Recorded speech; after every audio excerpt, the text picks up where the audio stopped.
Hello hello guys, అందరికి నమస్కారం. నేనైతే ఇక్కడైతే కూర్చున్న బెంచ్ పైన. చూడండి, ముంగడ బిల్డింగ్లు అబుదాబిలో నేనైతే ప్రజెంట్. ఇక్కడ చూడండి, స్ట్రీట్ నేము అబ్జాబెన్ జాయ్ ద ఫస్ట్ స్ట్రీట్ here అన్నట్టు.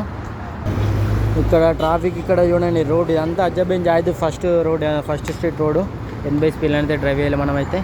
ఇక్కడ బిల్డింగ్ ఇంకా కొద్దిసేపు అయితే సన్సెట్ కూడా అయిపోతుంది. లైటింగ్ చూడండి, బిల్డింగ్ల పడి ఏ విధంగా మెరుస్తున్నాయో. అక్కడ లుల్లు హైపర్ మార్కెట్, ఇదంతా లొకేషన్ ఏరియా. నేనైతే ఇక్కడ బెంచ్ ఉంది, మంచిగా బెంచ్ పైన అయితే కూర్చున్నాను నేనైతే కాసేపు. ఇలా ఇక్కడ నుంచి అలా ముందుకు వెళ్తే అదే కనిపించేది అబుదాబి మెయిన్ బస్ స్టాండ్. అక్కడ నుంచి మనం ఎటన్నా వెళ్ళచ్చు, రసల్కి మా దుబాయ్, ఉమల్ కోయిన్, అలైన్ అటు ఎటన్నా వెళ్ళచ్చు. అది మెయిన్ బస్ స్టేషను. అక్కడ బస్ స్టేషను, ఇక్కడ మాల్, ఇక్కడ హైపర్ మార్కెట్, పక్కన ఇదంతా రోడ్డు. బాగుంది, మంచిగా ప్రశాంతంగా ఉంది వాతావరణం. ఈరోజు కూడా వేడి అన్నట్టు ఏం లేదు, బట్ నార్మల్గా మంచిగా ఉంది. అక్కడ చూడండి లోకల్ ట్యాక్సీ, అక్కడ